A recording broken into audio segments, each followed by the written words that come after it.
HR Famous, what's happening? It's Jessica Lee, and we're back with another episode. I'm here with my friends Tim and Madeline.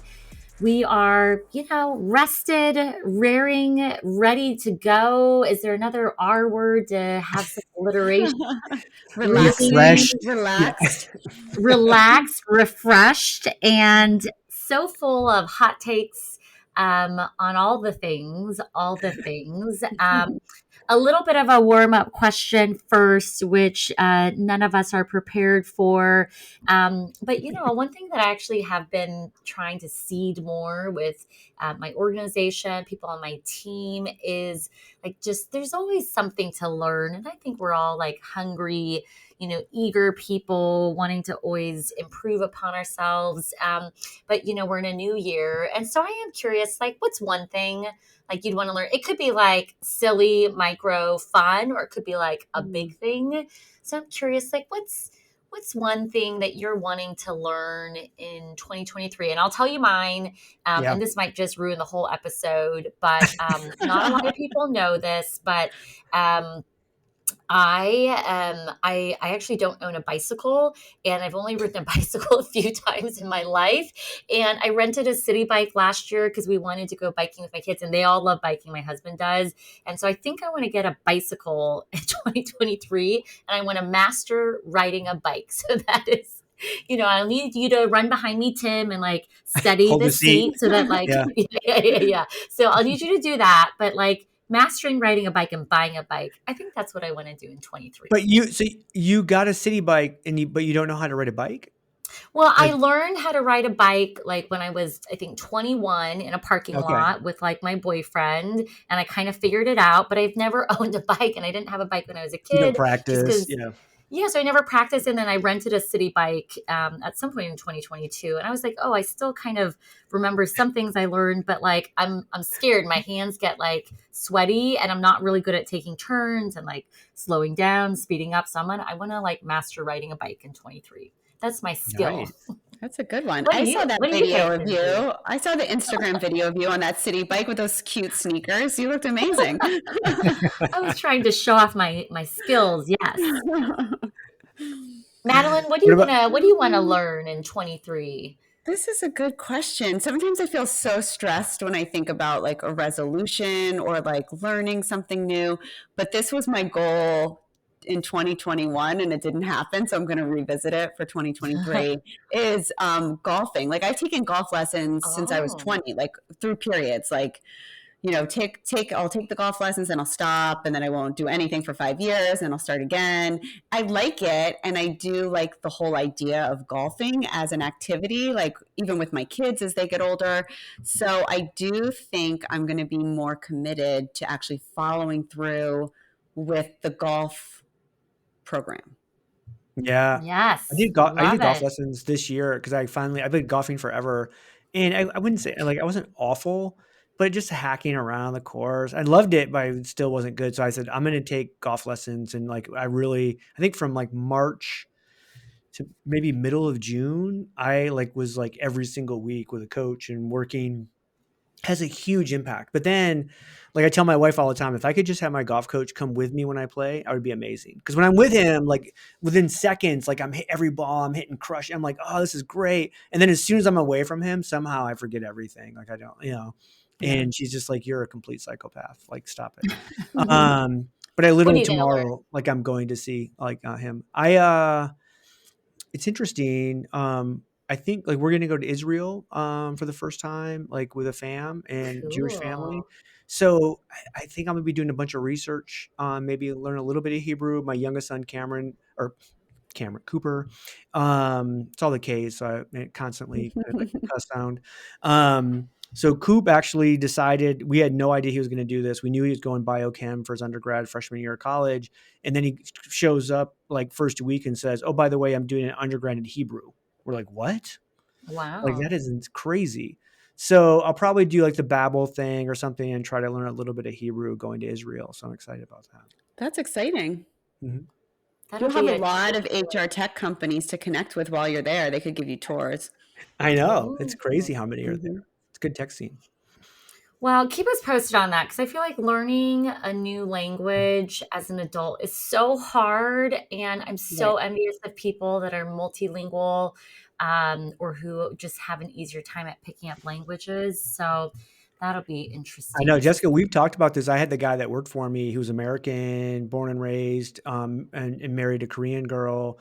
I say girl, woman. I know. And she was, again, since a baby, her and her twin sister were like brought over. So she grew up American, didn't know any Korean, but they were going to go back to her homeland and meet like her original mother. He learned Korean and she didn't. So they show up and he's the one speaking and having to talk between the two. Good for him. I love that. All right. Well, we're going to learn some new things in 2023. We should, I hate to say it, check back in at the end of the year on did we learn the things we said we're going to learn, which is the reason why everyone hates resolutions. But I don't know, biking, golfing, going to Israel, maybe picking up some better Hebrew, more Hebrew. It seems possible.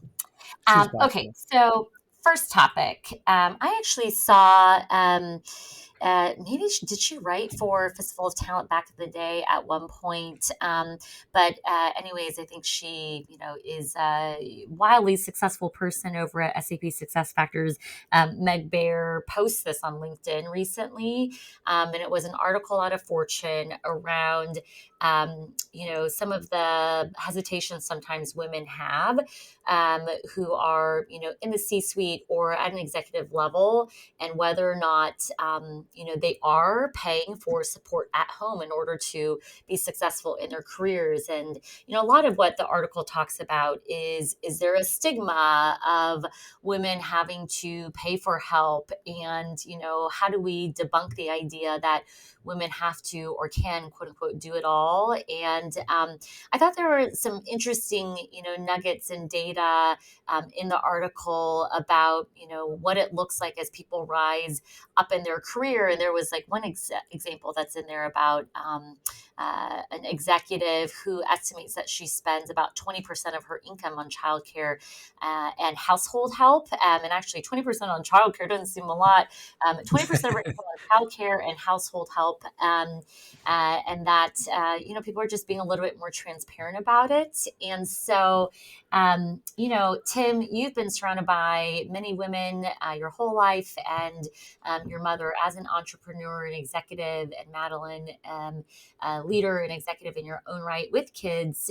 So I think it's a topic that's probably close to all of us. But maybe like the starting point is like, I'll start with you, Madeline, around like, are we talking about this as women enough around like the need to either outsource or hire help? And is there shame around it? Like, do you see that like amongst your friends and your community? I'm curious, like, what are you seeing, feeling?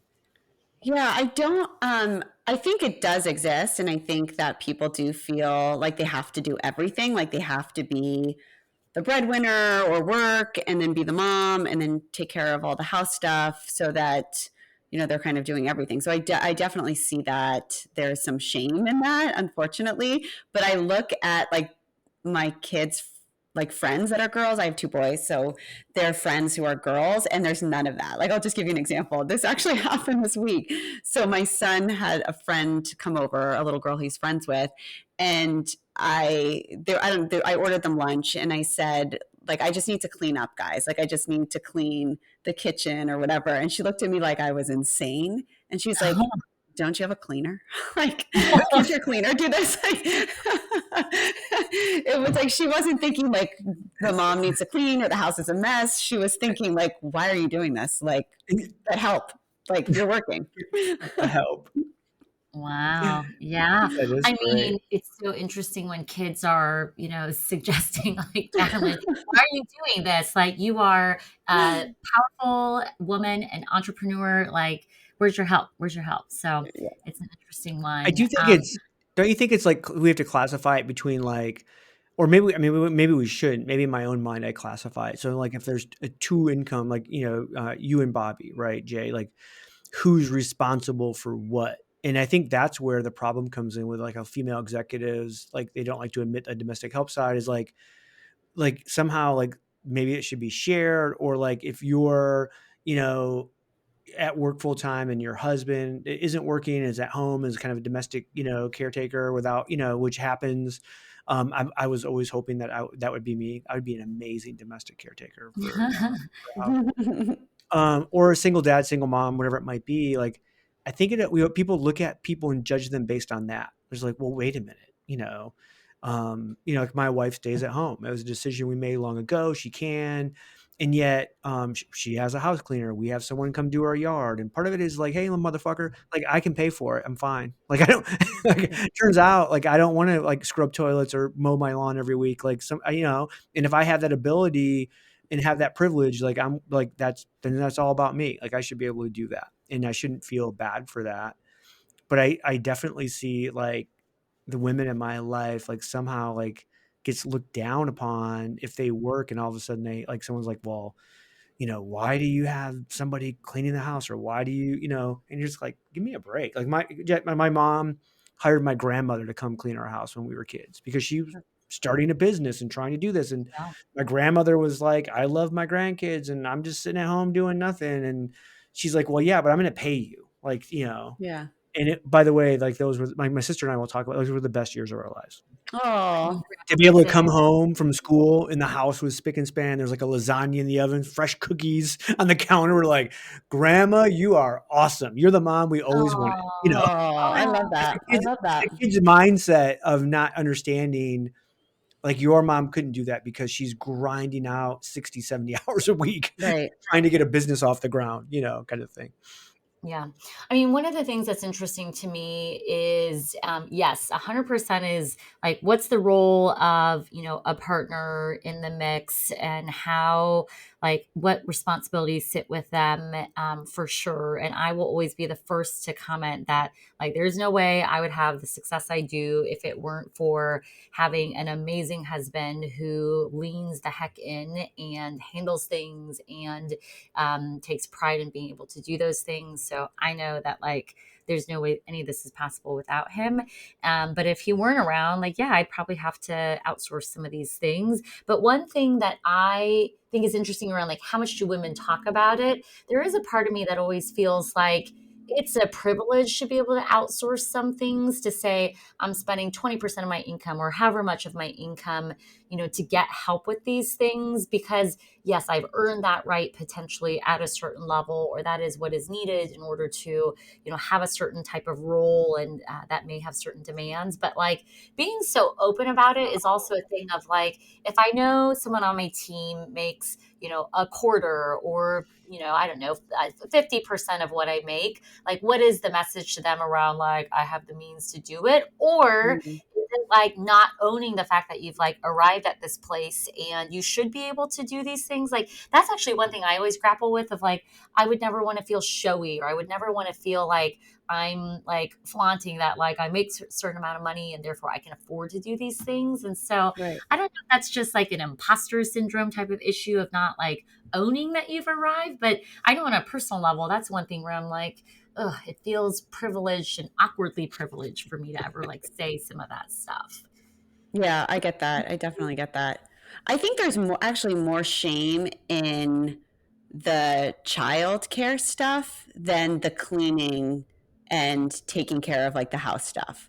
Like I feel Mm, like there's a feeling for like, especially for women, like I have to be like the parent or the primary parent plus the primary, but if you're also kind of the primary breadwinner or you're working 70 hours a week, feeling like you have to be able to do both of those things, and then not letting anyone know that you're not able to do some of the kid stuff. I think there's more, you know.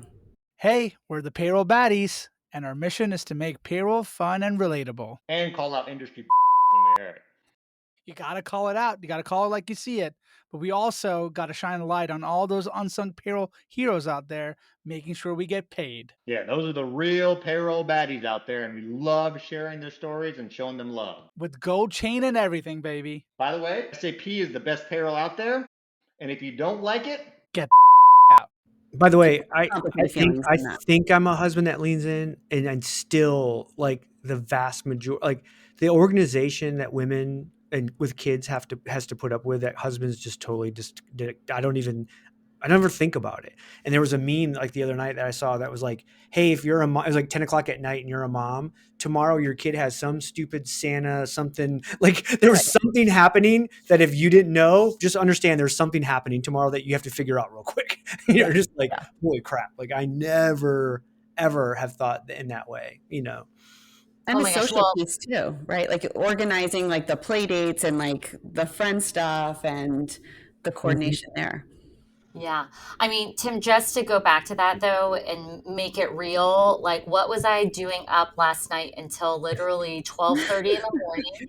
Was my son is star of the week at school this week, and Oh, today was supposed to be either write a letter about your child to be read or create a video about the child. And of course he was like I want a video because he made a video for his sister, and I'm like, well, yes, we're not just going to do a little letter, we're going to do a video. So I was like in iMovie, like stringing together photos and then doing a voiceover recording, like editing in another app to get like the music and the design in there. And because it had to be exactly perfect, I was up till 12:30, like editing and making this video perfect because that is what has to be done when your child is star of the week. And I'm sure the teacher in the morning was like, why is his mom emailing me at Yeah. 12:30 with a link to the video? But that is what you have to do because yes, it's star of the week. There's two pieces of the one would be this is a fairly new thing within the US or really in the world because up until the 50s or 60s, women just weren't really one, they weren't executives, they weren't really in the workforce. And so now we have this kind of new thing, which people say, oh, it's been going on for 50 or 60 years. In the history of the world, that's still pretty damn new, right? And so we have this kind of ingrained culture over centuries and centuries and centuries that this is women's work, this is men's work, and as much as we think like we're, we've like fixed all of that, it's far from that. Like there's yeah. still so much of that that people truly believe.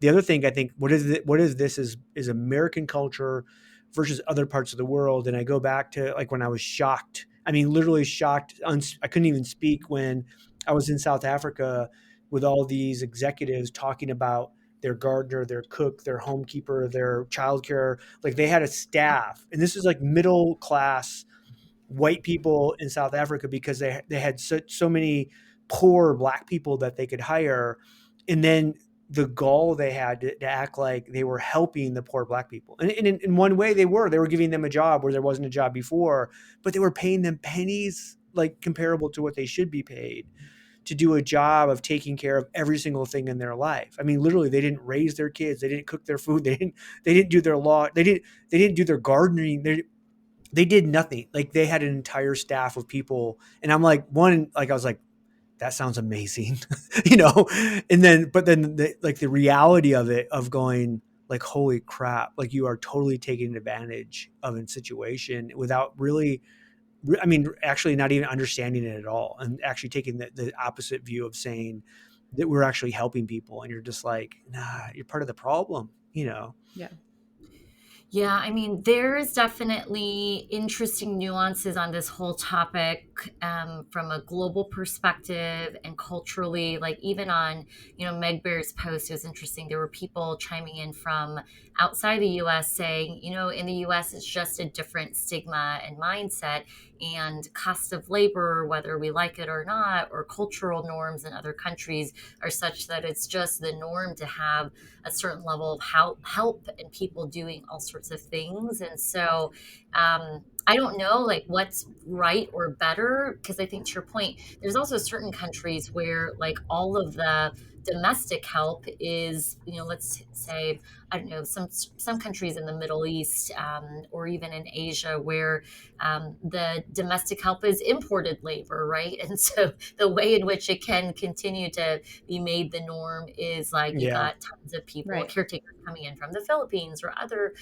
destinations, and they're paid a certain amount. And, it's just a whole interesting dynamic. But I think you're right. Like as women are uh, rising up in the ranks in corporate America and other, settings, like it's a new dynamic that is just on the rise where, we're going to have to figure out, how to normalize certain things or talk about certain things and shed kind of I don't think it these. should be a badge of honor though, right? Like Right, Madeline, like right, I will literally get messages from you at times at night that you should not be awake, right. knowing that at some point, like around 6 a.m., you're getting up to get your kids off to school. And I'm just like, holy crap, like how does she do it? And it shouldn't be a badge of honor, right? We should be like, Right, no, like we got to right, figure out how to help people, you know? right, right, right. Yeah, and that's a big shift for people, I think, because it's something that we would like applaud before to say, oh, it's like she's so amazing. She only sleeps 4 hours a night. Like, no, she's not. That's like she's an alcoholic. Like she's like Yeah, exactly. That is not a good, somebody that's that's not a, operating like drunk is operating on 4 hours of sleep. That's crazy. yeah. Oh It yeah. totally is. That's actually like the more dangerous thing for sure Yeah, is that lack of sleep and all of yeah, that. Um,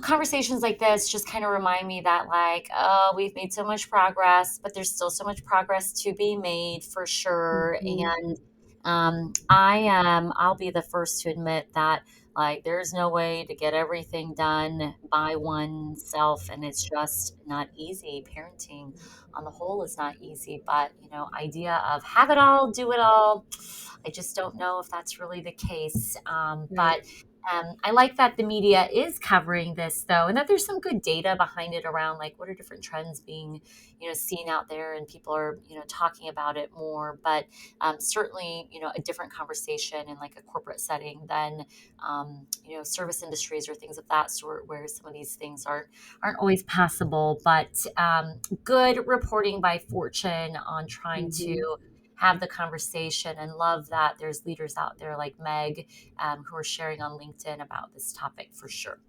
Me too. All right, next topic. So this one is a doozy. Bloomberg was reporting on how workers have high hopes for pay hikes next year, perhaps too high. And I think the heart of this issue is just really around, like, what expectations are people having? What are the behaviors that we're seeing in the labor market? Things may be shifting a bit. I think inflation definitely is probably a part of the equation in terms of, like, people's expectations around what should be happening, what their expectations should be given things related to inflation. And so, in our 2022 recap, looking forward to 2023, we were also talking a bit about, the great resignation, quiet quitting, quiet firing, things are happening. We've been talking about layoffs, I feel like, all year as well. I And love when so Jessica goes quiet, firing quiet. She does it quietly. Like yeah, it's I do. totally on brand. Yeah. Yes.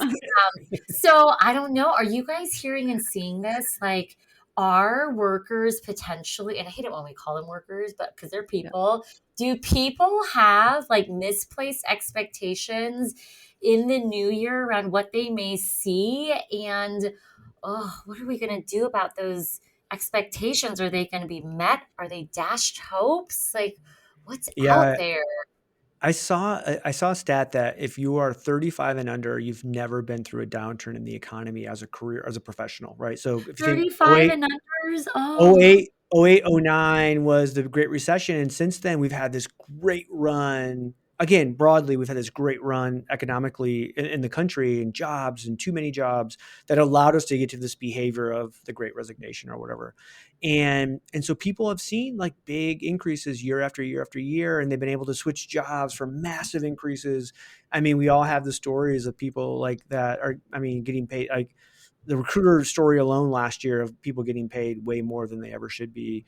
But somebody was willing to pay it. So it is what it was. But you put that on top of the inflation stuff and everything costs more. Like somebody the other day told me like they paid like $8 for a bag of like lettuce, like oh a It's my. crazy. for Yeah, salad, like, and they're like, well, that's just a temporary thing, blah blah blah. I'm like, I don't care what like a yeah, head of lettuce should cost like 50 cents. Like, what are you talking about? eight right. dollars There's nothing to it. It's like leaves and water. Like I don't um and so I think like I mean, even if you're in a company that's going to go through layoffs, I still think you yourself is like, well, okay, great, you laid them off. Now you can give me a giant raise.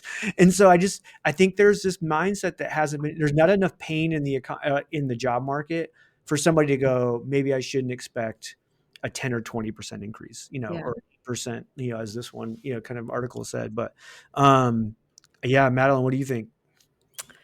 I think we sort of saw this last year, or maybe even at the beginning of this year. It's like people, were getting paid more. You could ask for more. It was definitely like more of an employer first market. I think that's gonna, like, right. Andrew said that a few weeks ago, right? That Andrew Flowers, the economist at Appcast, said that it's still very much an employer first, candidate first market. Mhm. But I do think that I think it's almost maybe a behavioral thing. Like, I don't think people are going to ask anymore. There's like all these stories about layoffs. There's these stories about people fearing about what's happening in the economy. And that's not typically when somebody wants to rock the boat and either ask for more money or change. I think they'd rather probably change jobs if the opportunity presented itself. I was listening to the All In podcast, and that's like three technologist guys who are super wealthy and they've sold companies and been executives, started companies, blah, blah, blah. And now they kind of all run kind of private equity. They were saying the crazy part is like all these big tech companies are going to go through massive layoffs. Mm-hmm. And then so that's going to reduce their expenses. Mm-hmm. They're going to keep virtually the same revenue, if not even increase revenue. Yeah. And so next year, you're going to see like record profits from a lot of these big tech companies. Mm-hmm. And people are going to be upset. They're like, wait a minute, why did you lay all these people off? And why did you do this? It's all about making money. And they're like, well, no, it's actually all about, actually making money for the first time and not burning through the cash that you were given, through, your investors. So it's actually for the first time trying to become profitable and make money for your investors. But it's going to be a really uncomfortable dynamic for these companies going, oh, in Q1 or Q2, after these massive layoffs, after they get through the write downs, they're going to have these gigantic $1 billion profits and then be like, why did you lay off 10,000 people? Yeah. Yeah. Like, because we Right. had to, like, because it was the right thing to do, because we were losing $1 billion a month, I mean, Oh, go ahead. no, say it. This is sort of related. I mean, I think it's related. Have you kind of seen the role sharing idea? I mean, there's a couple providers that are offering this, and it's this idea that you can either use a tech platform or just do it, as a strategy, I guess, is to do this role sharing where either people are burnt out or you laid people off, but the company's still doing just as well. So the work still needs to be done. And there's this sharing of work almost as a team. I mean, do you think this works, or is this just a very temporary strategy? Because it almost feels like super competitive then with employees. And how do you pay someone the same amount to share a job with somebody else who's now getting paid the same amount? But this has definitely been a theme I've heard quite a bit this year, is role sharing as a way to think about, either a reduced workforce or to think about employee burnout. So is that role sharing, like let's say it's a 50-50 role share where Yeah. everybody would get paid 50%, or they're getting paid the same? Sometimes they're getting paid, not the same, but they're getting paid like still, a decent amount of money to do almost like a team job. Huh. Yeah, That's I so haven't necessarily interesting. heard of that. It doesn't seem like that necessarily. I guess it could save some money. Like you say, you had two positions and then you took the pay down to 1.7 and you just shared the job. I guess you're saving 30%, but like, you're And then still, performance, you're being judged on a job that's being done by two people. And how do you really know who's doing the work? Or yeah. are these both the same type of performer? Probably not. It's like those bad college, group, projects we had to do where like two people did Oh, all the yeah. work and three people got high. It's like, come on. But like in that example, though, everyone knows who really was doing the work. I think Always. that some of it always will come out around who's got the idea, who's pushing it to the finish line. I think we all know who is carrying the brunt of things typically. So Yeah. some of that will come out. The other thing I was just thinking about though in the tech space is, I think whether it's a tech company, any publicly traded company, a for-profit organization, I think sometimes things get lost and confused in people's mindsets around who are we in service to and what are the expectations of us. And when you're a publicly traded company and you've got shareholders of all sorts, I mean, I think Google is the perfect example of, a publicly traded company with lots of shareholders who are coming to them with, data and other things saying, I think you're paying your people too much. And look at this Holy crap. data that tells a different story around either productivity, based on comp or how we benchmark against other companies. And so I think that, who are we in service to, and are we a company at the end of the day, is like part of the discussion that has to be had around, like, if we're just talking about mismatch expectations, some of that can be controlled. And I think that, like, that's one of the things in this Bloomberg article that I actually appreciate is, some of the dialogue around, if we have mismatch expectations, part of that is in the realm of control of the employer around what are you communicating around your pay practices, your Right. compensation philosophy, how opaque versus transparent are you? And I think some of the laws that are being passed in different markets around the requirement around transparency will force some of this, where I think hopefully it'll get a little bit more transparent and therefore better aligned expectations in the end, so that maybe we're not so mismatched. But I think when inflation is as high as it is and lettuce is, $8 a bag, and hopefully it's not iceberg lettuce, because I feel like if it's romaine, maybe, but iceberg should not cost Arugula, maybe. Yeah. arugula, maybe. Yeah, that's right. So it's got to depend. Butter lettuce Yeah. could be $8, but even $8 for those things, Come is on. too much. So Too much. inflation really doesn't help us at all in this conversation. But transparency, I think, will be a thing that pushes us along, and better communication, as well. So it's going to be interesting in 2023. Mhm. What kind of high hopes do folks have around this? And how do we really make sure that that relationship between an employer and a worker, that we're, getting to a better place with one another. But I am optimistic there will be some great employers that are going to, push forward and, do the right things to, narrow that mismatch expectation that could be out there. But Me we'll too. see. 2023. What's going Can I to ask you happen? guys one final question for this podcast? When can we stop saying Happy New Year? Like what is the date in January when you stop including that in your email? Because I feel like I could go till like the 30th. All of a sudden it's like the 30th and I'm still writing Happy New Year. When do we Yeah. what's I, the I give cutoff? it a two. I give it a 2 weeks. So like basically January That's 1st, it. like January 14th or 15th. After that, nope, I don't want to hear All it. done? Yeah. Yep. No, Madeline, I give you permission to go longer. I always Like make sure I June. have June. clarity. Happy New Year.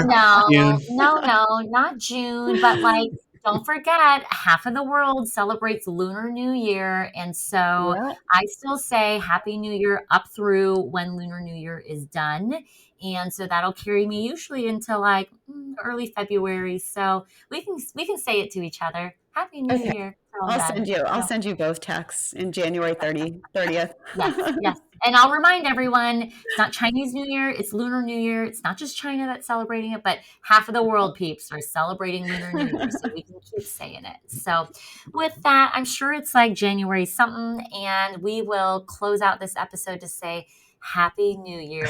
Happy New Year from the HR Famous crew to each and every one of you. And with that, we are out.